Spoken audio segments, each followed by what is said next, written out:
नमस्कार, मैं बायोमन स्वागत करता हूं आप सभी का आज के इस खास वीडियो में। जिस वीडियो में हम लोग बात करने वाले हैं बीएड के बारे में। क्या होता है बीएड का कोर्स, इस पर एडमिशन कैसे ले सकते हैं, क्या क्लास 12th पास वाले बच्चे भी बीएड में एडमिशन ले सकते हैं, क्या बीएड के लिए ग्रेजुएशन करना ज़रूरी है, बीएड में कितनी फीस लगती है, बीएड कितने साल का होता है, कितने सेमेस्टर होते हैं, सारा कुछ आज इस वीडियो में हम क्लियर करने वाले हैं। तो चलिए शानदार तरीके से इस वीडियो को शुरू करते हैं। सबसे पहले यदि बात करें बीएड, बीईडी, ठीक है, जिसको बीएड बोलते हैं। बीएड का फुल फॉर्म होता है बैचलर ऑफ एडुकेशन, ठीक है, यानी कि बैचलर डिग्री होती है। बीएड को आप मास्टर डिग्री नहीं समझेंगे, बीएड एक बैचलर डिग्री होती है। अब अगर इसकी सबसे पहले बात की जाए कि क्वालिफिकेशंस आपके पास क्या होनी चाहिए, कौन से लोग बीएड कर सकते हैं, ठीक है। यदि आप 12th पास हैं, क्या बीएड कर सकते हैं? क्या बीएड करने के लिए ग्रेजुएशन का होना जरूरी है? तो सबसे पहले देखिए, यदि आप क्लास 12th पास हैं तो आप बीएड कर सकते हैं, ठीक है। उस कोर्स का नाम होता है बीएलएड। क्या होता है? BElEd, bachelor of elementary education. क्या होता है? Bachelor of elementary education. और ये जो बीएलएड होता है ये 4 ईयर ड्यूरेशन का होता है। कितने ईयर का? 4 ईयर, यानी कि 4 साल का होता है यदि आप 12th के बाद करेंगे तो, ठीक है।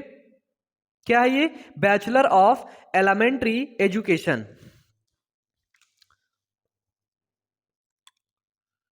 बैचलर ऑफ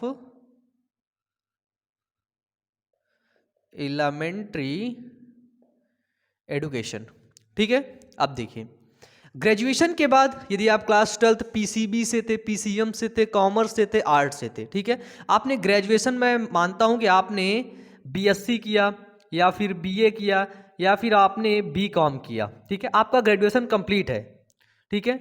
अब यानी कि आफ्टर ग्रेजुएशन क्या बीएड कर सकते हैं? कितने साल का है? तो आफ्टर ग्रेजुएशन भी बीएड होता है ना। बेसिकली अधिकतर लोग उसी को ही करते हैं, आफ्टर ग्रेजुएशन, ठीक है।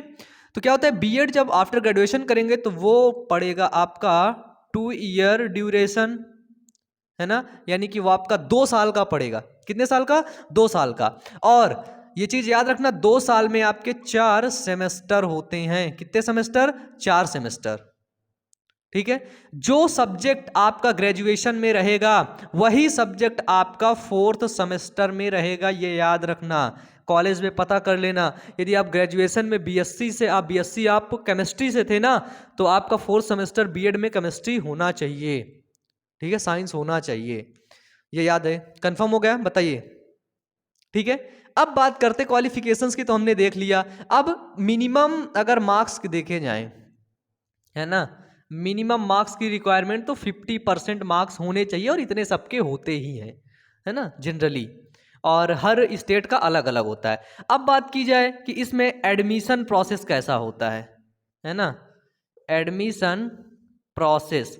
तो एडमिशन प्रोसेस के लिए सबसे पहले मैं आपको बता दूं, इसका एंट्रेंस एग्जाम होता है, और कुछ कॉलेजेस इसको डायरेक्ट एडमिशन ले लेते हैं, ठीक है। एक होता है डायरेक्ट एडमिशन, एक होता है एंट्रेंस एग्जाम। अब जैसे आप यूपी से हैं, कहाँ से? यूपी से, तो आप भरेंगे, फॉर्म आएगा यूपी बीएड का। यदि आप बिहार से हैं तो आपका फॉर्म आएगा बिहार बीएड का, ठीक है। महाराष्ट्र से हैं, झारखंड से हैं, मध्य प्रदेश से हैं, छत्तीसगढ़ से हैं, राजस्थान से हैं, ठीक है। यदि आप अदर बोर्ड से हैं तो अदर स्टेट से हैं, तो वहाँ का जो स्टेट है वो आपका बीएड करवाएगा, ठीक है। फिर आप उसका फॉर्म भरिए, एंट्रेंस एग्जाम दीजिए, ठीक है।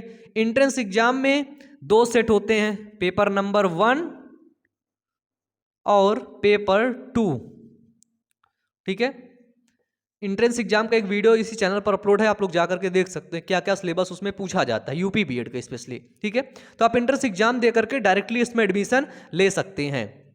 यदि मिनिमम फी देखेंगे बीएड की, इसकी मिनिमम फी तो 10,000 से 20,000 पर सेमेस्टर इसकी फीस होती है ना, 10 से 20,000 पर सेमेस्टर।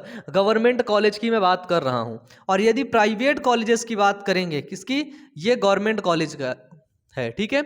फर्स्ट ईयर में आपकी फीस थोड़ा सा ज़्यादा लगती है, सेकंड ईयर में फीस कम हो जाती है, इसी के अप्रॉक्सीमेट होती है, लगभग में होती है।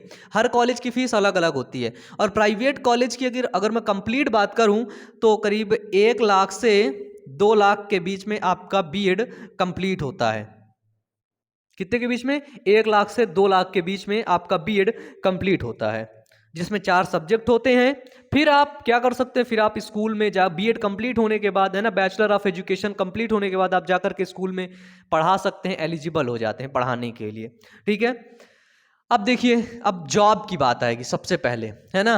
बीएड आपका कंप्लीट हो जाता है, आपने ग्रेजुएशन कर लिया है, ग्रेजुएशन के बाद आपका बीएड कंप्लीट हुआ, तब आप एक एग्जाम देने के लिए अप्लाई हो जाते हैं, वो होता है टीजीटी। क्या होता है? टीजीटी, जिसको बोलते हैं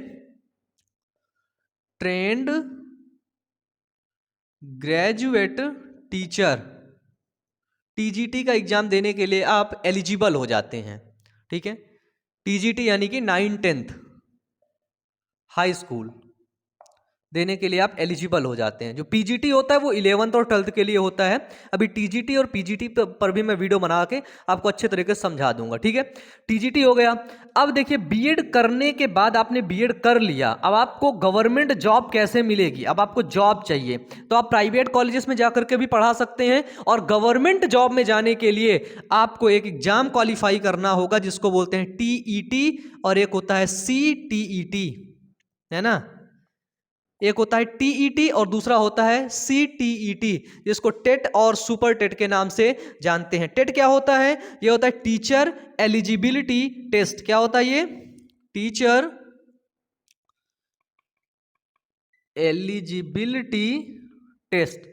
और सीटेट क्या होता है? Central teacher eligibility test. ठीक है, जैसे सेंट्रल में जो वैकेंसी आती टीचर्स की, जैसे केवी हो गया, है ना, केंद्रीय विद्यालय हो गया, वहां पर जो वैकेंसी आएंगी वो सीटेट के थ्रू, अगर आपका सीटेट निकला होगा तब आप केवीएस में जाकर के पढ़ाएंगे। ठीक है, अब देखिए, सीटेट के बाद टेट और सुपर टेट पास करने के, टेट और सीटेट पास करने के बाद आपको दूसरा राउंड यानी कि दूसरा एग्जाम देना होगा। ये फर्स्ट एग्जाम था, है ना। अब आपको सेकंड एग्जाम देना होगा, उसको बोलते हैं सुपर टेट। क्या बोलते हैं? सुपर टीईटी के नाम से एग्जाम होता है। और अगर आप सुपर टीईटी एग्जाम क्वालिफाई कर लेते हैं तब आप एक गवर्नमेंट टीचर बन जाते हैं। और अब आपकी अगर सैलरी की बात की जाए, ठीक है, किसकी? सैलरी की। अब आपको कितना पैसा मिलेगा? तो कम से कम 40,000 रुपए का आपको महीना मिलेगा, है ना। अगर पे ग्रेड की बात देखी जाए तो 4200 पे ग्रेड आपको मिलता है ना। और हर स्टेट का अलग अलग होता है। ठीक है, मैं बेसिकली यूपी की बात कर रहा हूँ, है ना, यूपी बीएड की, यूपी का जो गवर्नमेंट टीचर होते हैं उनकी बात कर रहा हूँ। तो मुझे उम्मीद है आपको अच्छे तरीके से सारी चीज़ें समझ आई होंगी। यदि कुछ भी डाउट है, कुछ भी क्वेरी है, कुछ भी क्वेश्चंस हैं आपके दिमाग में, आपके मन में, तो ज़रूर पूछिएगा यार, क्योंकि आप सभी लोग भावी शिक्षक बनने जा रहे हैं।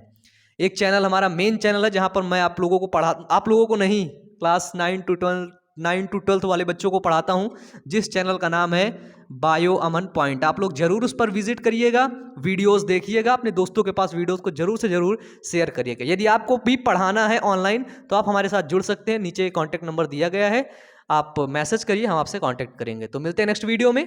अच्छे से वीडियोस को देखते रहिए, समझते रहिए, क्वेश्चंस को नीचे कमेंट बॉक्स में कमेंट करके जरूर बताइए। मिलते हैं नेक्स्ट वीडियो में। Wish you all the best. Thank you.